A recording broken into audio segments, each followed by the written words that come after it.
पर यानी काला पत्र जारी किया, लेकिन प्रधानमंत्री ने इसे काला टीका बताया। उन्होंने बताया कि जैसे देश की अर्थव्यवस्था बढ़ रही है उसमें बड़े बुजुर्ग इस तरह से कहते हैं कि काला टीका लगा दिया तो नजर नहीं लगेगी।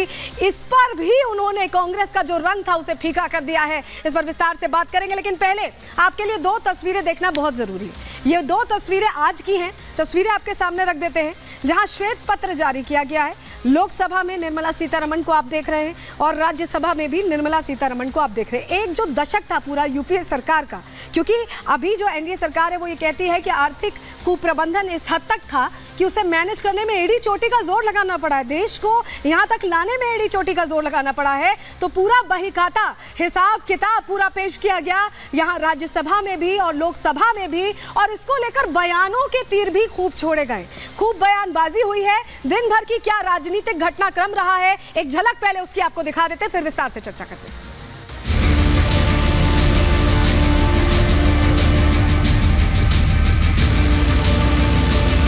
Sir, I rise to lay a white paper on the Indian economy.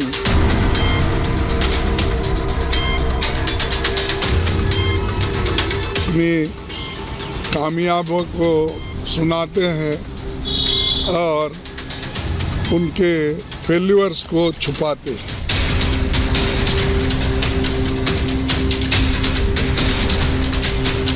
भव्य दिव्य वातावरण बना है, उसको नजर न लग जाए, इसलिए काला टीका करने का एक प्रयास हुआ है।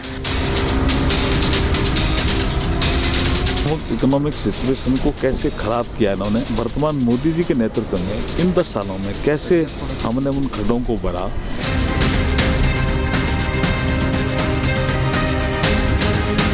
मोदी सरकार का जो ब्लैक पेपर है, जो काले कारनामे हैं पिछले 10 साल के, उनको धो करके व्हाइट पेपर बीजेपी ले ही आएगी। एक तरह से तुलना होनी ही चाहिए और इसमें क्या समस्या, हम तो 10 साल के बाद तुलना कर रहे हैं। श्वेत पत्र झूठा है, छलावा है, ब्लैक पेपर जमीनी हकीकत है, सच्चाई है।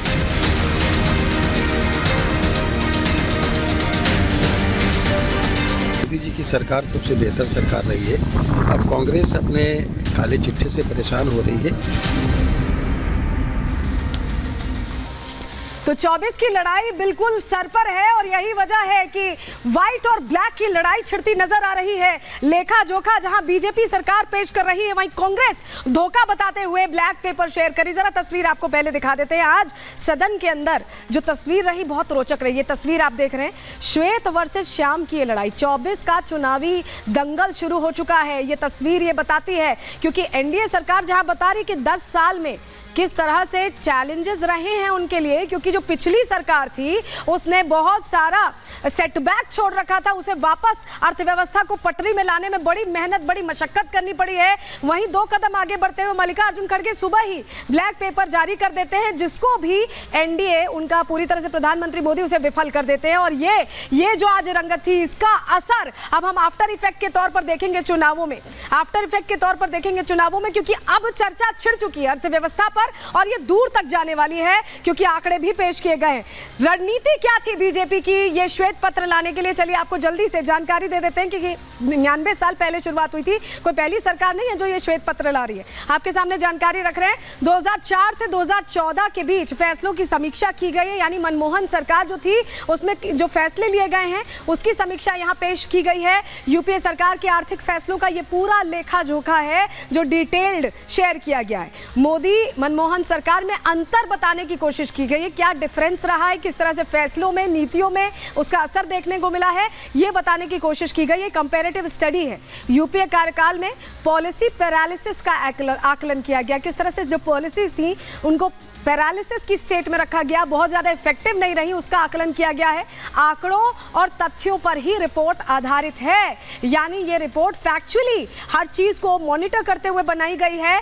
कमियां और दुष्परिणाम के साथ कैसे सुधार हो सकते हैं, क्या कुछ सुझाव आगे के लिए फॉरवर्ड प्लानिंग के तौर पर, यह भी यहाँ बताया गया है। श्वेत पत्र की शुरुआत, जैसे कि मैंने आपको पहले बताया, शुरुआत में 99 साल पहले हुई थी, तो ये कोई पहली सरकार नहीं है। आमतौर पर कंपनीज भी श्वेत पत्र जारी करती हैं, अपना कामकाज बताने के लिए, और सरकार एक तरह से यहाँ पर कंपैरिजन पेश कर रही है, दोनों दशकों का अंतर बताने की कोशिश कर रही है। लेकिन आपको बताएं 10 साल का जो बहीखाता रखा गया है वो आपको चलिए अब विस्तार से बता देते हैं, क्योंकि दोनों ही दशकों में बहुत फर्क है। फर्क जरा समझाने के लिए आपको ये ग्राफिक्स देखना बहुत जरूरी है, क्योंकि यहाँ पर एक एक पॉइंट पर हम आपको जरा फर्क बता देते हैं। चलिए देखिए, दोनों तरफ आप सरकारें देख रहे हैं। यहाँ मनमोहन सरकार का 10 साल का बहीखाता हम आपको दिखाएंगे और यहाँ मोदी सरकार की। सबसे पहले बात भ्रष्टाचार की करना जरूरी है। आपको बहुत से स्कैम याद होंगे, 2G स्कैम, कोयला घोटाला, कॉमनवेल्थ घोटाला, ये तमाम जो फहरिस्त थी घोटालों की, करीब 15 घोटाले हुए थे मनमोहन सरकार के दौरान। जो 10 साल का रिपोर्ट कार्ड है उस दौरान उनका जिक्र यहाँ पर समझ में आया। लेकिन यहाँ पर 2014 से 24 तक मजबूत नेतृत्व रहा है। फिलहाल कोई घोटाला अभी सरकार का सामने नहीं आया, माफ कीजिएगा, कोई घोटाला भी सामने नहीं आया। दूसरा पॉइंट आपके सामने रखें, बैंकों का जो दिवालियापन है, ये मनमोहन सरकार में बहुत से 6 से 7 बैंक थे।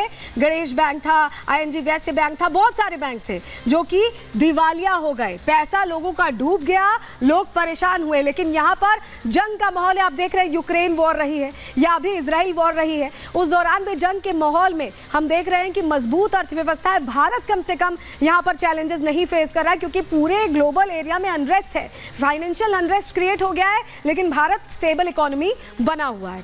अब आपको बताएं, गिरती अर्थव्यवस्था का दौर था उस दशक में, 2004 से 14 के बीच। उस समय रिसेशन भी आया था, बहुत मुश्किल हालात थे, लोगों की नौकरियां तक जा रही थी, बेरोजगारी का दौर था, कहीं ना कहीं एम्प्लॉयमेंट जनरेट नहीं हो रहा था। लेकिन अब क्या स्थिति है, अब GDP विकास होता दिखाई दे रहा है, और तभी हम कह रहे हैं कि जल्द ही हम उस श्रेणी में आ जाएंगे जहां डेवलपिंग इकोनॉमीज में भी हम सबसे आगे होंगे। और अब बात कर लेते हैं आतंकवादी घटनाओं की। देखिए आंकड़ा आपको बता दूं, 9321 आतंकवादी घटनाएं उस दौरान 2004 से 14 के बीच हुई थी। हालांकि 4000 जो आतंकी थे उन्हें नेस्तनाबूद किया गया था, उन्हें मौत के घाट उतारा गया था, लेकिन घटनाएं कितनी ज्यादा हुई थी, 9000 के करीब हुई थी। अब आपको बताएं अभी के क्या हालात है। अभी का डेटा भी 22 तक का डेटा, 2014 से 2022 तक का करीब 8.5 साल का डेटा हम आपको बता दें, 2132 आतंकी घटनाएं हुई हैं, ये डेटा कहता है। यानी आप समझिए कि एक मैसिव डिक्रीज है, बहुत तेजी से कमी आई है इस सरकार में आतंकी घटनाओं में। क्योंकि अगर आप पिछले उस दशक की बात करें तो 9000 के करीब, तो कंपैरिजन आप समझ रहे हैं कि आधे से भी कम तक पहुंच चुका है। अब आपको बताएं, विदेश नीति की उस समय आलोचना होती थी, क्योंकि भारत बहुत फोर फ्रंट पर नहीं आता था, भारत बहुत खुलकर किसी बात पर कहने की एक तरह से परहेज करता था उस चीज से। लेकिन सुषमा स्वराज के अगर आप टेन्योर से देखें और अभी हम देखें जयशंकर का टेन्योर भी देख लें, तो भारत एक सफल विदेश नीति के साथ आगे बढ़ रहा है। और अभी प्रधानमंत्री कहीं भी जाते हैं या कुछ भी कहते हैं या ग्लोबल लीडर्स के बीच खड़े होते हैं तो उनकी बात को बहुत गंभीरता से लिया जाता है, समझा जाता है। और भारत का एक नेतृत्व ऐसा हो गया है कि उसकी बात को सुनना ही पड़ता है अब दुनिया को।